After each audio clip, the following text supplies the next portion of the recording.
Praise the lord. ఈ దినము కొరకు సిద్ధపరచబడిన దేవుని వాక్యమును చదువుకుందాం. శ్రద్ధగా ఆలకించగలరని మనవి. లూకా సువార్త 3వ అధ్యాయము 18వ వచనం చదువుకుందాం. ఇదియుగాక అతడింకను చాలా సంగతులు చెప్పి ప్రజలను హెచ్చరించుచు వారికి సువార్త ప్రకటించుచుండెను. ప్రభునందు ప్రియులారా, ముందుగా మీకు హృదయపూర్వక వందనములు తెలియచేస్తున్నాను.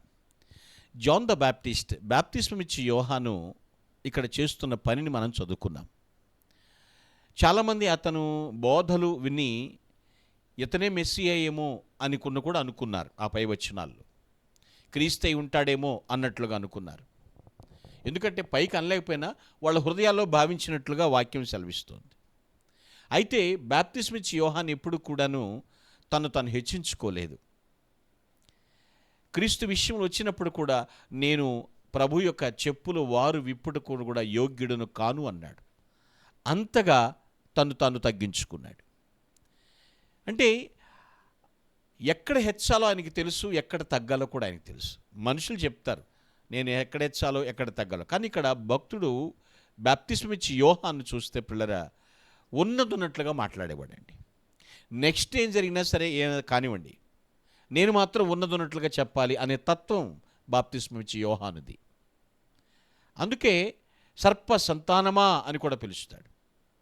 రాబో ఉగ్రతను తప్పించగలవాడెవడు, మారు మనస్సు పొందండి అని చాలాసార్లు ఘాటుగా మాట్లాడాడు. దానికి అతను చెరసాల్లో కూడా వేశారు. కానీ నిజం మాట్లాడకపోతే ఆయనకి నెమ్మది ఉండేది కాదు. ప్రభు యొక్క మార్గమును సరళం చేయటానికి ముందు వచ్చాడు ఆయన. ఆయన్నే క్రీస్తు అనుకున్నారు. కానీ అంత మాత్రాన తాను గొప్ప చేసుకోలేదు బాప్తిస్మం ఇచ్చి యోహాను.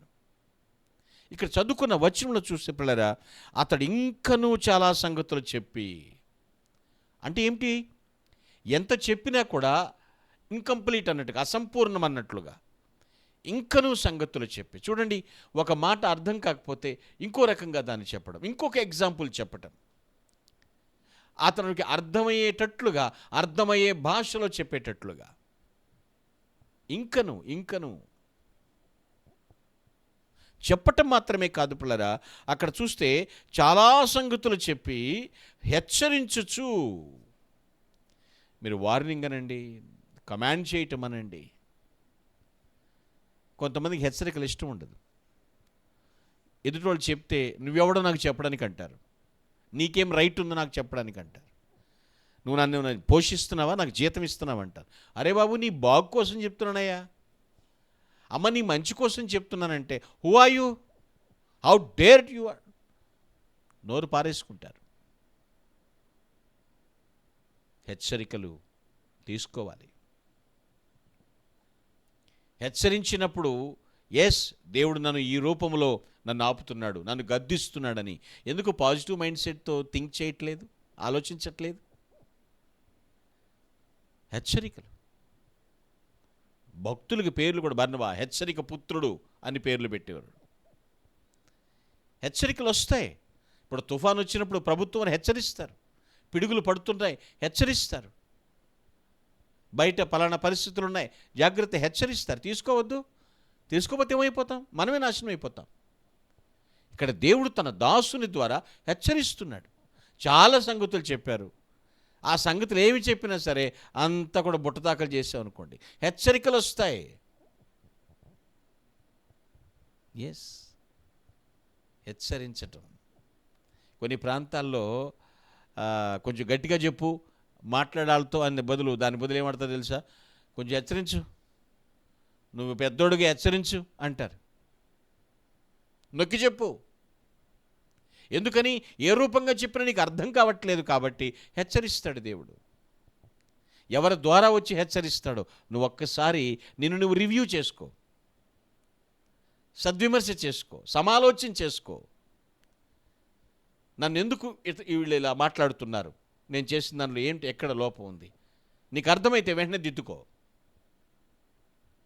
సరిచేసుకోమని చెప్తుంది వాక్యం అండి. బాప్తిస్మం ఇచ్చి యోహాను వాళ్ళందరితో చెప్తున్నాడు, హెచ్చరించుచు, ఆ తర్వాత వారికి సువార్త ప్రకటించుచుండెను.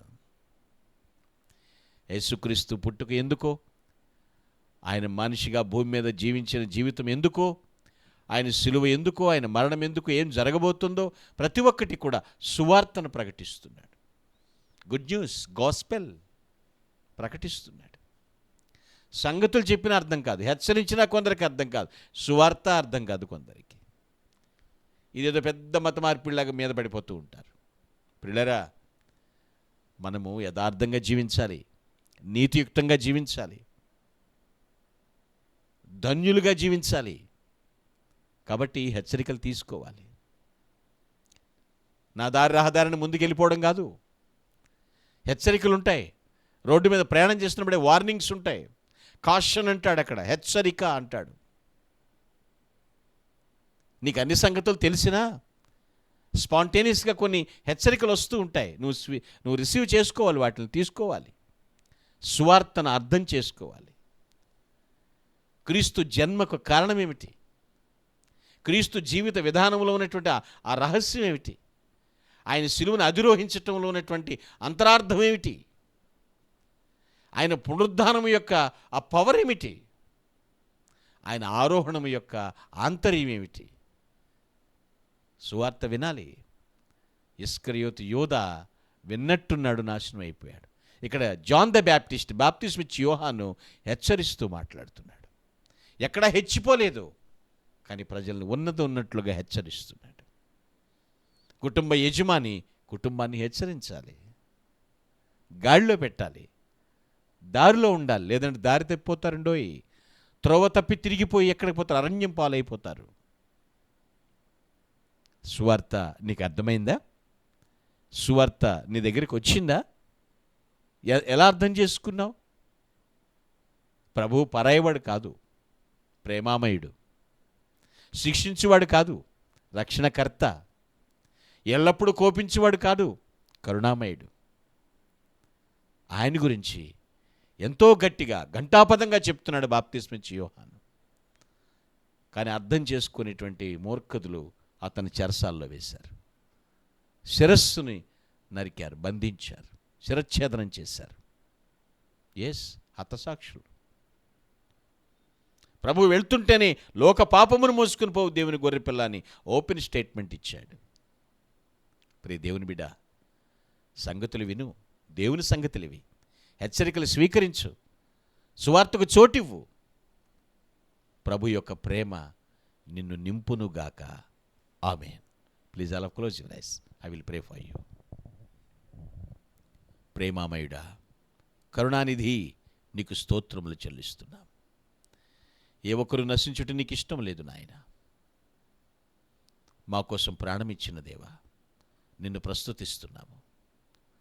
నీవు మా నాథుడుగా ఉన్నందుకు నీకు కృతజ్ఞతలు చెల్లిస్తూ ప్రతి ఒక్కరిని రక్షించి బలపరచి భద్రపరచమని ప్రభుని క్రీస్తు పేరిట ప్రార్థించి వేడుచున్నాను దేవా.